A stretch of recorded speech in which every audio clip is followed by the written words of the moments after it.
Hello guys, welcome to my channel. I am Hinal Gurjar, currently a NEET aspirant and a dropper too. In this video, I am going to share you how I am going to restart my journey from zero. Zero doesn't mean actual zero, but you can say that it's from zero क्योंकि मैंने बहुत सारी इस बार गलती कर दी है जो मुझे करनी तो नहीं चाहिए थी। बट एक्चुअल में हुआ ये था कि मैंने यकीन 2.0 का बैच जो था वो ऑलमोस्ट 2 मंथ लेट लिया था, जिसके कारण जो मेरा शुरू में बैकलॉग बन गया था वही कंटिन्यू होता रहा। और उस चीज़ को कंप्लीट करने में और उसी टाइम पे सेम टाइम पे मैंने वहाँ पे एलएन की टेस्ट सीरीज़ भी ले ली थी और पीडब्ल्यू के टेस्ट सीरीज़ भी ले ली थी, जिसके कारण मार्क्स को मेंटेन करने के चक्कर में मैंने वन शॉट्स का सहारा ले लिया, जो कि मेरी सबसे बड़ी गलती थी।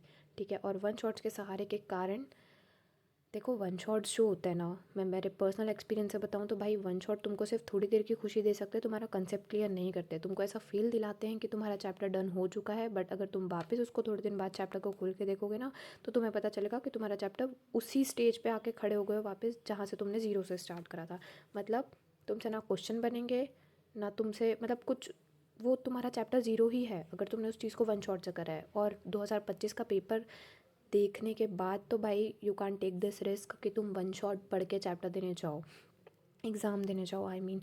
और अब कोई बात नहीं, गलती तो हो गई है तो गलती सुधारने का समय है। जब समझ आया तभी ठीक है, अभी सुधार लेते हैं। तो बस मैं अभी वेव का सेकेंड लेक्चर कंप्लीट कर ही रही थी और मुझे ध्यान आया कि मुझे ये वाला वीडियो बनाना चाहिए, ये चीज़ आपसे शेयर करनी चाहिए। तो बिना टाइम वेस्ट करे लेट्स जस्ट शेयर इट। ठीक है, तो मैं आपको फिज़िक्स की, केमिस्ट्री और बायोलॉजी की मेरी फ़िलहाल करंट कंडीशन बता देती हूँ। तो देखो यहाँ पे जो कुछ चैप्टर्स हुए मेरे, जैसे रेक्टिलिनियर के 2 लेक्चर्स देखे मैंने डिटेल वाले, इसके 4 देखे, थर्मो का 1 देखा है, वेव का 1, सेकेंड ये जो चल रहा है, ठीक है ये देख लो भाई, चल रहा है, आधा कंप्लीट करा है और वीडियो बना रही हूँ। ठीक है, फिर उसके बाद मैं जैसे फ्लूइड के 3 लेक्चर हो गए, ऐसे फिज़िक्स में तो ये हाल है। और ये आप मार्कर्स का सोच रहे होंगे ये क्या है, तो मैं ये भी बता देती हूँ। जो ग्रीन से टिक है मतलब कि मैंने detail full lecture live with DPP solve करके जो करा है वो वाले चैप्टर लेक्चर्स हैं। और जो ब्लू से टिक है ये सारे वही मेरी गलती वन शॉट से जो मैंने करे हुए हैं विदाउट डीपीपी, ये सब बिना लगाए सिर्फ वन शॉट से पढ़े हुए ये वाले चैप्टर्स है जो ब्लू है। और जो रेड से मार्क है मतलब ये अनटच्ड है, मैंने इन्हें अभी एक भी बार खोल के भी नहीं देखा है इस साल। ठीक है, फिर अब केमिस्ट्री पे आए तो केमिस्ट्री में भी यही हाल है। रेडॉक्स के मैंने 2 लेक्चर करे हैं 6 में से, एटॉमिक का 1 ही करा है 8 में से, केमिकल के 4 कर लिए हैं, थर्मो का 2 करा है, केमिकल काइनेटिक्स का 1, इलेक्ट्रो का 2, पीरियोडिक मेरा पूरी तरीके से डन है। और डन में ग्रीन मतलब प्रॉपरली डन है, ठीक है, विद डीपीपी एंड ऑल। आईयूपीएससी मेरा डन है, नॉमेनक्लेचर भी मैंने खुद से अलग से कर लिया था। बाकी ये जो ब्लू से टिके वही सेम कहानी है। ऑर्गेनिक मेरे एलन के टेस्ट सीरीज़ में आया था तो मुझे पढ़ना पड़ा था, तो मैंने वन शॉट से कंप्लीट कर लिया था इसको, मेरे पास के शॉर्ट नोट्स थे इसलिए। बट वो ये है कि वन शॉट कोई काम की चीज़ नहीं है। ठीक है, तो गाइस मत जाना कभी वन शॉट पे, biggest mistake of my journey. ठीक है, और ये वाले चैप्टर्स जो है अनटच्ड, वो शिट गंदा हो गया। अब अगर बायो पे आए तो बायो मेरा थोड़ा सा दोनों के हिसाब से अच्छा स्ट्रॉन्ग है, तो मैंने ऑलमोस्ट इसके सारे चैप्टर्स ये वन शॉट से करे हैं। कुछ ही चैप्टर्स है टफ जो मुझे लगते हैं जो मेरे अनटच्ड है, मतलब पिछले साल पढ़े थे इस साल नहीं पढ़े हैं बिल्कुल भी, तो वही हुआ नहीं पढ़े हैं। तो ये सारे तो वन शॉट से करे हुए हैं, इनके एक एक बार क्वेश्चंस लगाए हुए हैं मैंने, बट स्टिल एनसीईआरटी की मुझे रीडिंग करनी पड़ेगी, सिर्फ एक एक बार ही करी हुई है, वो भी बहुत कम कम टेस्ट के हिसाब से। तो गाइस मैंने टेस्ट के हिसाब से बहुत क्वालिटी ओवर क्वांटिटी में काम करके क्वालिटी तो करा ही नहीं, सिर्फ क्वांटिटी के चक्कर में गाइस बहुत बुरा कट गया है मेरा, बहुत बुरा। इस साल ऐसा ना हो कि मैं फिर से वेस्ट कर दूँ, बट कोई बात नहीं, हम पूरी मेहनत करेंगे और देखते हैं इस साल क्या करता है। ठीक है, but we are going to rock. और अब हम यहाँ हार नहीं मानेंगे, हम वापस हमारा सब कुछ रीस्टार्ट करेंगे। कोई बात नहीं, गलतियों से इंसान सीखता है। ठीक है, तो चलो, बिना ये तो हमने देख ही लिया। ठीक है, तो इसके लिए ट्रैक लिस्ट बनाई है मैंने, जैसे जैसे मेरा होता जाएगा मैं यहाँ लिखती जाऊँगी।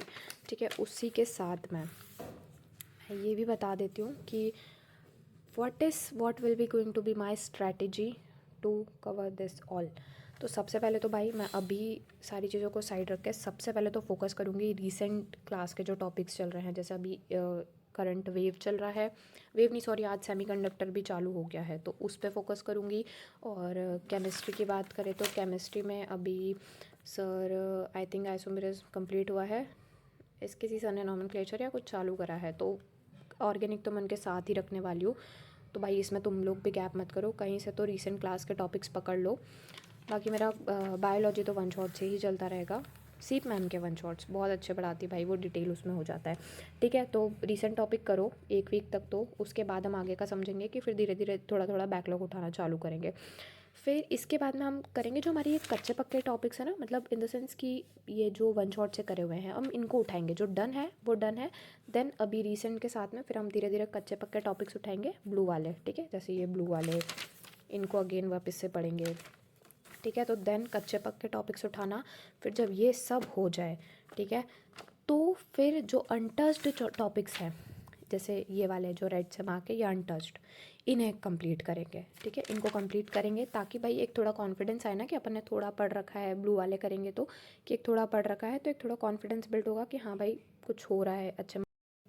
मोटिवेशन लाना, but by don't expect perfection. ठीक है, अगर परफेक्शन के पीछे भागोगे तो तुम इस चीज़ में भी वापस वो ये कि डिमोटिवेट हो जाओगे और इस चीज़ पे भी गिव अप कर दोगे। तो परफेक्शन के पीछे मत जाना, जितना हो रहा है करते जाना, खुद को अपने लिमिट से ज़्यादा पुश करने की कोशिश करना। ठीक है, टाइम टेबल बिल्कुल बनाने की गलती मत करना भाई। अगर तुम टाइम टेबल बनाने की कोशिश करोगे, बहुत टाइम टेबल बनाया मैंने, बहुत इन द सेंस बहुत सारे। ठीक है, इसमें तो दिख नहीं रहे हैं, होंगे इधर बहुत सारे, ये रोज़ के टाइम टेबल्स बनाती थी, कोई मतलब नहीं है। ठीक है, डेली की टू डू लिस्ट बनाओ, 24 घंटे की, 1 या 2 दिन की, वो बेस्ट होता है। टू डू लिस्ट बनाओगे तो सारा काम होगा। और 2 दिन से ज़्यादा का भाई प्लान करके मत रखो, एक रफ प्लान बना के रखो तुमको कैसे कब तक कंप्लीट करना है, but don't go for daily का एकदम प्रॉपर टफ टाइम टेबल। ठीक है,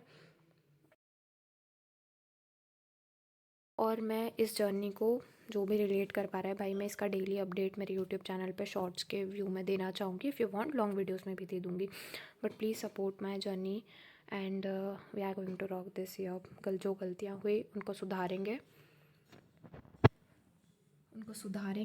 और वापस कम बैक करेंगे, हार नहीं मानेंगे। ओके, बाय गाइस, जल्दी से लाइक कर दो, सब्सक्राइब कर दो और प्यार व्यार कमेंट्स छोड़ो। बाय।